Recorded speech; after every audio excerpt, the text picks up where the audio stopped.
Ciao ragazzi, come state? Spero tutto bene, bentornati sul canale, ma soprattutto benvenuti al terzo video pippone. Oggi, rispettando la sequenza dei pipponi, argomento super richiesto perché parleremo di lui, ovvero del nuovissimo CarPlay della CICI AIO 5 Play for BMW. Ricordatelo perché è molto importante. Ma prima di passare all'unboxing e vedere cosa si cela all'interno di questa scatolina, che cos'è un CarPlay? Per rispondere a questa domanda dobbiamo tornare indietro di circa 10 anni, quando nel 2014 la Apple ha sviluppato un software per far fronte all'utilizzo del telefono in auto, chiamato appunto Apple CarPlay. Per ovvi motivi questo software funzionava solo con dispositivi Apple, ma nel 2015 la Google ha sviluppato Android Auto, compatibile con smartphone e tablet dotati di sistema operativo Android. Quindi nella nostra timeline abbiamo 2014 Apple CarPlay, 2015 Android Auto. E comunque, per non sprecare la carta, abbiamo recuperato un foglio del secondo video pippone ed entrambe le applicazioni funzionavano con il cavo. Quindi, per semplificare, se la nostra auto del 2015 fosse stata dotata di queste due app, cosa potevamo fare? Potevamo salire all'interno, prendere il nostro telefonino, agganciarlo con il cavo perché il funzionamento era a filo, appoggiare il telefonino sopra il sedile e non toccarlo mai durante la marcia. In quanto questi software, tramite dei comandi presenti all'interno dell'auto, riuscivano a controllare delle applicazioni presenti all'interno del nostro telefonino. Ed inoltre, importantissimo, non parliamo di solo controllo delle app, ma anche di ottimizzazione, nel senso che la stessa app utilizzata all'interno del telefonino era differente rispetto a se utilizzata all'interno dell'auto. Tutto questo per far fronte a una maggiore sicurezza alla guida. La vera svolta ce l'abbiamo a fine 2020, quando la stessa Apple insieme ad Android aggiornano il funzionamento in wireless, utilizzando entrambi i sistemi che conosciamo benissimo, il Bluetooth per agganciare, il Wi-Fi per comunicare, il Wi-Fi a 5 GHz perché a 2,4 GHz potrebbe avere delle interferenze con le bande del Bluetooth. Possiamo dire a gran voce che il passaggio a wireless ha semplificato di molto le cose e ha anche semplificato l'utilizzo in moto. Di conseguenza molti brand, molti produttori stanno investendo tantissimi soldi per realizzare dei prodotti specifici per la moto che usufruiscono della tecnologia CarPlay. E detto questo, qualsiasi CarPlay di qualsiasi brand non è un navigatore per come siamo abituati a conoscerlo, in quanto non ha il software per navigare e non ha le mappe scaricate. Non è un mirroring del telefono perché quello che abbiamo all'interno del telefono non può essere specchiato, riprodotto in maniera identica all'interno del CarPlay. Ma allora, questo CarPlay che roba è? È banalmente uno schermo, ovviamente ottimizzato per l'utilizzo in moto, nel senso che resiste alle basse e alte temperature, si vede bene sotto la luce del sole, resiste alle intemperie, resiste alle vibrazioni,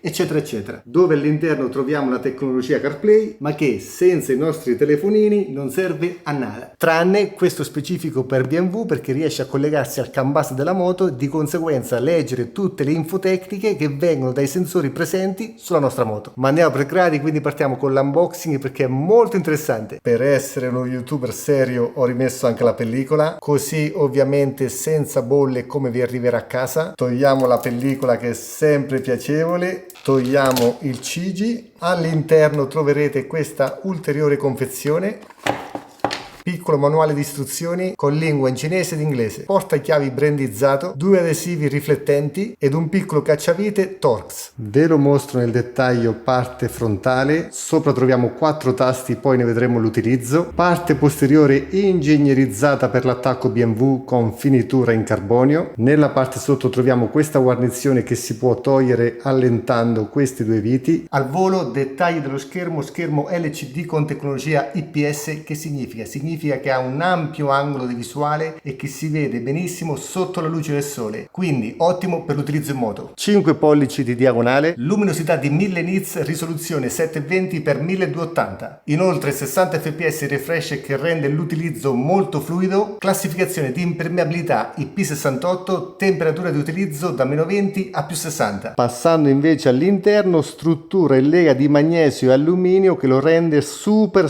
resistente, anche anche forzandolo per un'eventuale torsione non si sentono scricchioli e la struttura è veramente solida. Quindi per quanto riguarda l'assemblaggio in generale e i materiali utilizzati, voto 10. Ma ora, come detto all'inizio del video, ripensiamo la scritta for BMW e focalizziamoci su questo attacco, spostandoci sulla moto. Questo è il classico supporto navigatore BMW che tutti conosciamo bene, basta inserire la chiave, farla ruotare, dietro c'è una leva che va tirata, vedete questo meccanismo che si muove verso di noi, così facendo si sblocca il pulsantino che a sua volta, guardate la colorazione rossa, solleva questa linguetta e sgancia il coperchio. E il nostro CICI è ottimizzato perché nella parte bassa ha lo stesso aggancio, basta premere ed è agganciato. Spingiamo il meccanismo posteriore, togliamo la chiave e il CarPlay rimane ovviamente sotto chiave. Per sganciarlo ovviamente procedura inversa, si tira la leva,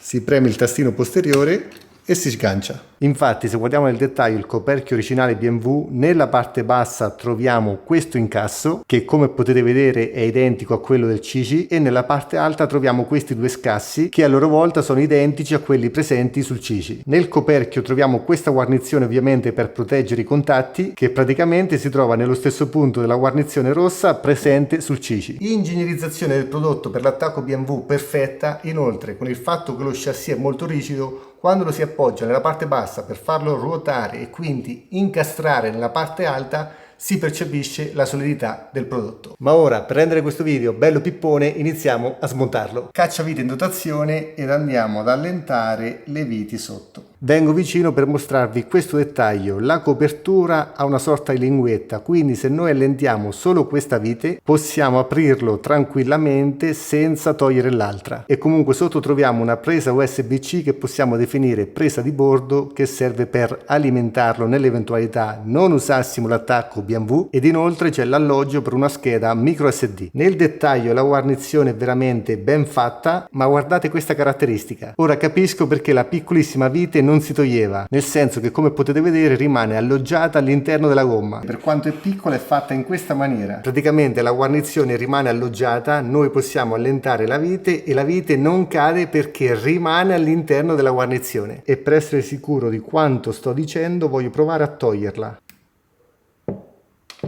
Per intuito ci abbiamo azzeccato, ma è talmente piccola che non so se riesce a mettere a fuoco, ma ve la lascio con lo sfondo bianco così avete maggiore contrasto. Per rimetterla in sede giustamente bisogna spingere un po', ma semplicissimo. E complimenti ai progettisti, perché a me questi dettagli, lo sapete, mandano fuori di testa da ex progettista, perché dietro si capisce che c'è molto lavoro sensato. Ma ora, prima di vederlo in funzione, devo mostrarvi una cosa, ovvero interfono sul casco agganciato al telefono. Questa è la mia banalissima configurazione per viaggiare in moto dal 2014. Per essere pignoli, e molti di voi che seguono il canale da tempo lo sanno, nel 2014 avevo adottato questa soluzione, ovvero un iPad mini customizzato ad hoc per la Tenerona. Comunque, a parte la grandezza, il concetto non cambia. Andando avanti negli anni arriviamo al 2020 e, come tutti sappiamo bene, questi dispositivi elettronici sono progettati a tempo, nel senso che dopo 4, 5, 6 anni devono essere sostituiti perché diventano lenti, perché la batteria non dura più nulla, perché le app diventano più pesanti. Quindi, in prospettiva del cambio di vita che tutti conoscete benissimo, per ridondanza ho pensato di sostituire l'iPad con un altro sistema, ovvero con il Garmin Montana 700i con una customizzazione fatta ad hoc che io in primis avevo definito ottima per il giro del mondo. Quindi ho affiancato questo dispositivo al mio setup per ridondanza, per completezza, perché questo dispositivo è ottimo per percorsi off-road, è ottimo per il trekking ed inoltre con un abbonamento da fare a parte potevo attivare l'SOS satellitare. Se vi ricordate dai video della prima stagione sudamericana, siamo stati 8 mesi tra Cile, Uruguay e Argentina, utilizzavo entrambi gli strumenti, ma devo essere onesto, per la nostra vita, per l'utilizzo che ne facevamo, trovavo le app presenti sul telefono un po' più immediate, un po' più fruibili, un po' più comode da utilizzare. Quindi, dopo la brutta caduta che ricordiamo tutti bene, io in primis, dove ho spaccato il supporto del cupolino e di conseguenza il supporto del Garmin, abbiamo continuato il viaggio solo col telefono. Comunque bisogna riconoscere che questo prodotto è veramente solido, perché nonostante la brutta caduta ancora funziona benissimo e nonostante il contesto ha riportato solo questi segni, è totalmente rivestito da un materiale gommoso che lo protegge, quindi troviamo solo questo piccolo segno da caduta caduta e in questo punto la gomma si è leggermente lacerata, ma nulla più. Nonostante tutto sembra ancora come nuovo, o quasi. Ma spostandoci agli ultimi 2 anni, per il nostro stile di vita la migliore soluzione per viaggiare era questa, ovvero adottare per ridondanza 2 dispositivi praticamente identici. Identici si fa per dire, nel senso che qua abbiamo un iPhone di 5 anni, qua abbiamo un iPhone di 1 anno, ma all'interno abbiamo tutto uguale. E per uguali intendo questo: se utilizziamo uno o l'altro non cambia nulla. Ora qualcuno potrebbe dire: Francesco, ma che soluzione hai adottato? E ci sta tutto. Proseguitemi. Con il setup telefono interfono vado abbastanza bene. Inoltre negli ultimi 24 mesi della nostra vita abbiamo passato 21 mesi fuori casa, di cui 13 mesi in Sud America. Considerando che con il telefono ci faccio praticamente tutto, da mandare le mail, da mandare le fatture, cercare le strutture, dove dormire, eccetera eccetera, avere un problema al telefono potrebbe essere una bella rottura di scatole, ovviamente risolvibile, però al tempo stesso avere una doppia copia nell'eventualità un telefono ci venisse rubato o magari si rompesse ci potrebbe semplificare un po' la vita. Aggiungo, e qua potete insultarmi tranquillamente, che oltre alla doppia copia ho una terza copia sul cloud di tutte le password ed inoltre ho un'eventuale copia su un NAS configurato in RAID 1, quindi doppia copia, che posso utilizzare anche dall'altra parte del mondo perché il NAS è collegato a internet. So benissimo che tutto questo per molti di voi potrebbe essere un po' fuori dal mondo, ma vi posso garantire che dopo oltre 20 anni che lavori al computer su file, su progetti importanti, quando perdi un file ti bip veramente. Quindi con l'esperienza cerchi un po' tutti i modi per tamponare l'eventuale sfortuna. Poi vi ricordo che a volte la sfortuna ci vede talmente bene che tu puoi alzare dei muri invalicabili e matematicamente crollano anche quelli. Ma ora la domanda nasce spontanea: è il migliore per viaggiare in moto? Personalmente la risposta è ni, nel senso che con qualche compromesso ci puoi anche fare il giro del mondo. E per compromesso intendo che un telefono non è stato pensato e progettato al 100% per l'utilizzo in moto. Soffre le vibrazioni ad alta frequenza, soprattutto le fotocamere, la tipologia di schermo non è il massimo per una buona vista sotto al sole, soffre un po' le alte temperature, soprattutto con la ricarica wireless in determinati contesti può andare anche in blocco per surriscaldamento, ma con la massima onestà intellettuale dobbiamo dire che utilizzando un ottimo supporto che smorza le vibrazioni fondamentale, adottando determinate misure tipo non lasciare il telefono sotto la luce del sole per 10 minuti, riferendoci a un uso turistico e non di off-road estremo, con un telefono potremmo andare praticamente ovunque. A questo punto potrebbero entrare in gioco i telefoni rugged, che sicuramente sopperiscono a delle lacune dei telefoni normali, ma devo raccontarvi la mia esperienza. Io questo telefono lo utilizzo praticamente sempre da 3-4 anni, l'ho utilizzato per 2 anni in Sud America con un ottimo sistema di antivibrazione, lo avete visto nei video, le strade che abbiamo fatto, e nonostante tutto non ha avuto mai più piccolo problema, non è andato mai in assistenza, le telecamere funzionano benissimo, è stato praticamente sempre sotto carica, la batteria è ancora all'86%, l'ho utilizzato anche a Merzouga in agosto con 47 gradi, in quel caso estremo può capitare che la luminosità dello schermo si abbassa un po' perché appunto è tanto caldo, ma torno a dire, con le dovute accortezze, se ovviamente non vi fermate 2-3 minuti sotto al sole, con l'aria anche calda che prende mentre siete in moto non andrà mai in blocco per surriscaldamento. Detto tutto, almeno spero arriviamo alla tecnologia CarPlay per capire se migliora il mio setup in moto oppure no. Tornando al mio setup telefono interfono, ora andiamo a modificarlo aggiungendo il CarPlay. Cosa cambia? Seguitemi perché è molto semplice. L'interfono comunica con il telefono, il CarPlay comunica con il telefono. Praticamente il telefono fa da ponte tra i due. Quindi possiamo togliere il telefono dal manubrio della moto, avremo uno schermo ottimizzato per stare sotto la luce del sole sempre sotto carica ed inoltre usufruiremo della tecnologia CarPlay che come nel 2014 era stata inventata per aumentare la sicurezza in auto, ora ce l'avremo disponibile per l'utilizzo in moto. Quindi finalmente dalla teoria passiamo alla pratica. Accendiamo il CICI con la presa di bordo per non scaricare la batteria della moto. Questa che vedete è la schermata home e come potete vedere in automatico si collega con il telefono, in quanto l'ora e l'ora del tramonto ovviamente la prende dal telefono. Infatti abbiamo la stessa identica ora. Nella schermata home troviamo la velocità, troviamo il trip, io non l'ho mai razzerato da quando siamo tornati all'Irlanda, 7983 km per 193 ore e 12 minuti. Questa è la bussola e qua abbiamo la pressione delle gomme anteriore e posteriore. Con il primo tasto cambiamo pagina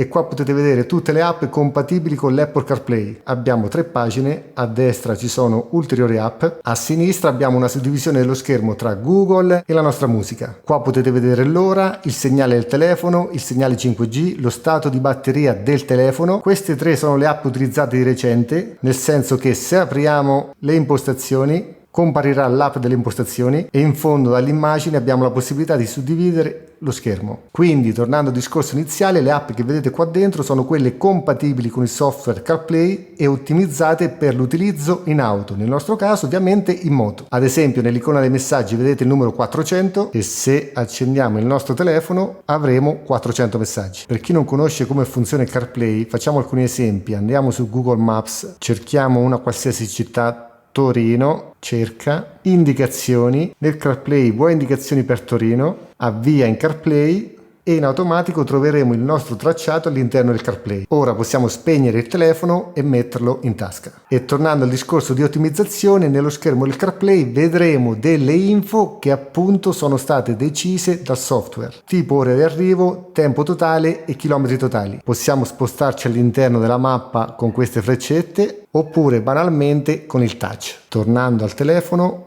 possiamo chiudere Google. Ovviamente si chiude anche dall'altra parte in automatico. Possiamo aprire una nuova applicazione che nel nostro caso molto interessante potrebbe essere Osmand, cercare una destinazione e dal telefono la mappa in automatico sarà mostrata tramite il CarPlay. Ora tramite il telefono di Sara mi manda un messaggio con WhatsApp: come stai? Invia, e nel CarPlay con il telefono in tasca vedrete il messaggio: potete accedere. Sara Bartolacci ha scritto come stai. Vuoi rispondere al messaggio? Sì. Che cosa vuoi dire a Sara Bartolacci? Che sto male. Il messaggio di WhatsApp a Sara Bartolacci dice: che sto male. Posso inviarlo? Invia. Fatto. E qua abbiamo le prove che sto male. Proviamo a chiamarmi, possiamo rispondere ovviamente o rifiutare la chiamata direttamente dallo schermino del CarPlay. Vedete come è stata ottimizzata l'app, quanto sono grandi le icone. Poi ovviamente possiamo gestire la nostra musica, utilizzare le mappe di leggere i messaggi. Abbiamo questa app molto interessante perché vuoi inviare un messaggio o chiamare? è una sorta di comando rapido che funziona con Siri ovviamente. Tasto per uscire dalle nostre applicazioni. Sono compatibili anche le 2 app podcast e audiolibri. Passando all'altra schermata abbiamo il calendario, impostazioni molto interessanti. Prima riga Full Immersion Guida, praticamente disattiva l'audio di alcuni servizi e notifiche attivandola. Per quanto riguarda leggi messaggi possiamo attivarlo in automatico. Opzioni di lettura, disattiva la lettura di nuovi messaggi, ricorda impostazione precedente, io ho quella attiva. Aspetto, possiamo decidere se è automatico o sempre scuro, lo lascio in automatico per distinguere giorno o notte. Lo sfondo, ovviamente qua è per cambiare lo sfondo del CarPlay. Suggerimenti e Siri, possiamo optare se decidere di inviare messaggi in automatico oppure Siri ci chiederà sempre la conferma per l'invio dei messaggi come avete visto. Poi nel mio caso abbiamo Google Maps, Osmand, Spotify, Telegram e WhatsApp, ma troverete tante altre applicazioni compatibili per navigare. Tastino in alto a sinistra per tornare alla home, secondo tastino da sinistra per switchare tra le varie pagine, poi questa la vedremo sulla moto, terzo tasto per spegnere e attivare lo schermo, quarto tasto per mettere lo schermo in blocco che il touch non funziona più. Per riattivarlo basta fare in questa maniera. Torniamo alla home, prima opzione per passare alle app, seconda opzione per passare sempre alla schermata che vedremo in moto, terza opzione sono le impostazioni. Spettacolo riguarda la luminosità che io ho selezionato in automatico perché in questo punto avete il sensore della luminosità. Se noi lo andiamo a coprire diventa più scuro ovviamente. Torniamo alle impostazioni, memoria, abbiamo una memoria interna di 6 GB e una memoria micro SD di 7 GB per la versione con le telecamere. Tasto funzioni, sensore pressione gomme dove possiamo impostare valori minimi e massimi per eventuali allarmi. In questa pagina vedete a coppia, ma per quanto riguarda il GS ovviamente abbiamo già i sensori all'interno dei cerchi. Per quanto riguarda le cuffie ci mostra la stessa schermata che vi ho fatto vedere, praticamente il cellulare fa da ponte tra il CarPlay e l'auricolare che abbiamo sul casco. Telecomando, telecomando. Nel nostro caso funziona il rotellone, poi lo vedremo, ma può essere accoppiato un telecomando aggiuntivo quando non abbiamo i comandi al manubrio. GPS, ovviamente ora non è collegato perché siamo all'interno del garage. Allarme vibrazione, possiamo addirittura impostare l'allarme vibrazione in lento, medio e veloce. Di più, possiamo selezionare le due unità di misura tra il chilometraggio e la temperatura. Mentre per la lingua abbiamo tutte queste lingue, ma quello che a noi interessa ovviamente è l'italiano. Ora c'è anche il flag che ci dice alba e tramonto. Leggete sotto: regolazione automatica dell'ora tramite GPS o connessione telefonica. Praticamente tante info ovviamente le prende al telefono. Ripristina, riavvio il dispositivo, aggiornamento, controlla gli aggiornamenti, si può collegare al wifi di casa ma anche all'hotspot del telefono. Torniamo indietro perché è aggiornato. About, troviamo tutte le info relative al nostro modello. Ovviamente ho fatto una simulazione veloce per mostrarvi un po' le applicazioni e per farvi vedere un po', per chi non lo conoscesse, come funziona il CarPlay. Ma passando alla pratica, che è la cosa più interessante, ci infiliamo il casco, accendiamo l'interfono in automatico si collega al telefono. Come accendiamo la moto si accenderà in automatico il nostro CarPlay e sempre in automatico si collegherà al nostro telefono già collegato, e qua vediamo la scritta CarPlay, quindi tutto in automatico, non dobbiamo pensare a nulla. E quando spegniamo la moto compariranno tutte le informazioni del giro fatto in giornata. Per stringere, se mettiamo da parte i materiali impiegati, l'ingegnerizzazione, la cura dei dettagli, il funzionamento è del classico CarPlay, ma se lo abbiniamo al supporto BMW con questo attacco le cose cambiano un po'. Intanto ve lo mostro nel dettaglio per vederlo esteticamente installato: vista sinistra, vista di destra e finalmente vista frontale con la camera posizionata dove sono i miei occhi. Accendiamo. In questa maniera riuscite a vedere le proporzioni degli ingombri con il cruscotto, sempre con la camera dove sono i miei occhi. Ora però finalmente accendiamo la moto e seguitemi perché è molto interessante. Vedete nel cruscotto in alto a sinistra la scritta TFT, premendo per 3 secondi il tasto menu in alto, da TFT passa a nav, così facendo il rotellone e il tasto centrale delle frecce comanderanno il CICI. Con questo movimento ci spostiamo a destra e a sinistra delle app, poi premendo il tasto reset delle frecce, se ad esempio l'app telefono è stata selezionata, per fare un esempio possiamo scorrere sui preferiti, tasto reset delle frecce, andiamo su Sara, tasto reset delle frecce, chiamiamo Sara, toccando il rotellone chiudiamo la chiamata. Quindi con il rotellone possiamo andare destra e sinistra, possiamo tornare sulle icone, tasto reset delle frecce, entriamo dentro Google, ci spostiamo sempre con il rotellone, andiamo su avvia e iniziamo il nostro itinerario. Ovviamente possiamo uscire, tornare alle nostre app, andare dall'altra pagina, andare su Osmand, selezionare Osmand. Per spostarci all'interno di Osmand dobbiamo andare sulle freccette, tipo in questa maniera ci spostiamo a destra, in questa maniera torniamo al centro. Possiamo tornare sulle nostre app, andare ad esempio su WhatsApp. Vuoi inviare un messaggio o chiamare? Voglio inviare un messaggio. A chi vuoi inviarlo? A Sara Bartolacci. Che cosa vuoi dire a Sara Bartolacci? Che sono stanco. Il messaggio di WhatsApp a Sara Bartolacci dice che sono stanco. Posso inviarlo? Invia. Fatto. Se invece spingiamo il rotellone per 3 secondi, cambiamo immagine. In maniera molto veloce all'interno troviamo il contagiri, contachilometri, giri contrassegnati con il numero, la marcia, pressione delle gomme anteriore e posteriore, il voltaggio della batteria, temperatura ambiente, l'angolo di piega, temperatura del motore, il range di autonomia in base alla benzina, la freccia a sinistra, la freccia a destra, addirittura se tocchiamo il freno anteriore, freno posteriore, riserva carburante e altitudine. Sull'altra schermata, angolo di piega, velocità, marcia, autonomia restante, chilometri totali, pressione della gomma anteriore e pressione della gomma posteriore. Qua come potete vedere siamo a 2 gradi, l'inclinazione massima di oggi, a destra 0 gradi. Passando alla terza schermata, numero della marcia, numero dei giri del motore, velocità, temperatura ambiente, angolo di piega, temperatura del motore, pressione della gomma anteriore, pressione della gomma posteriore, voltaggio della batteria, autonomia restante, chilometri totali. Qua abbiamo i chilometri restanti per il tagliando e quando scade il prossimo tagliando. Con questo tasto possiamo switchare da una pagina all'altra. Quando ci troviamo su questa pagina invece possiamo switchare se questa pagina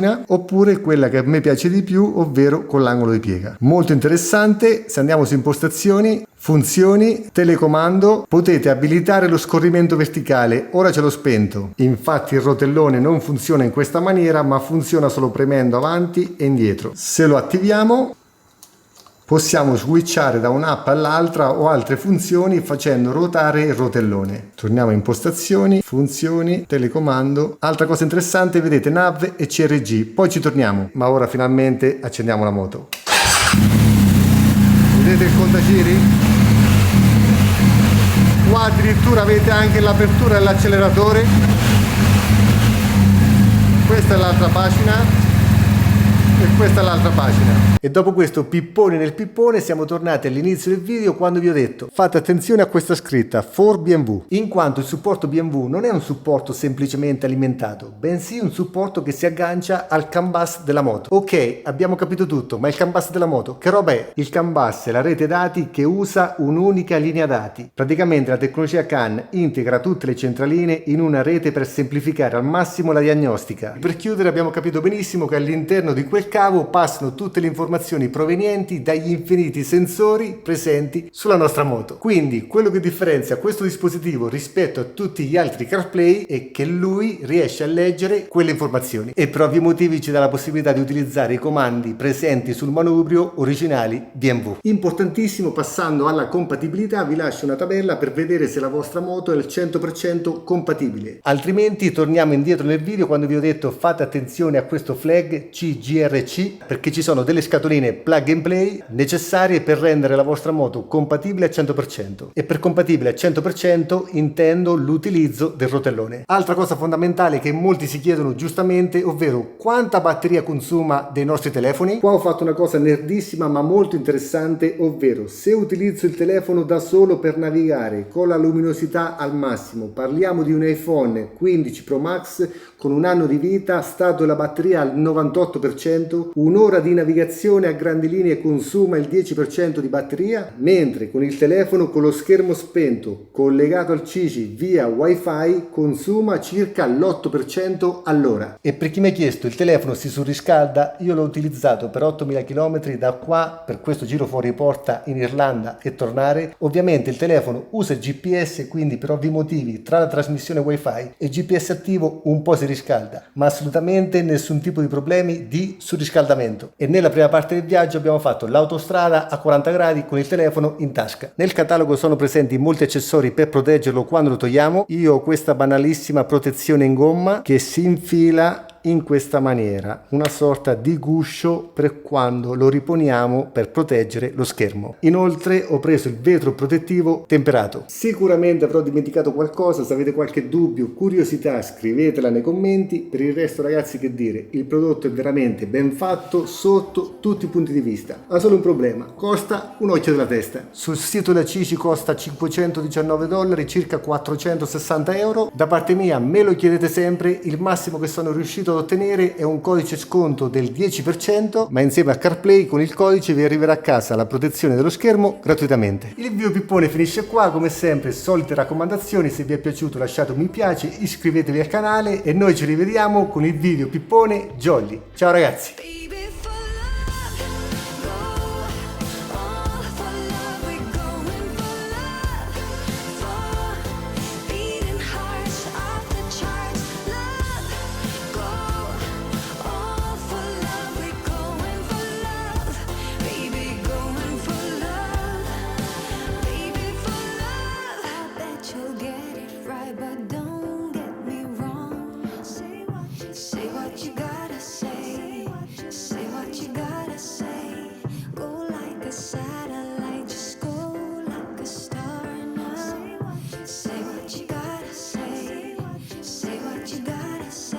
Take it to the big scene, take it all.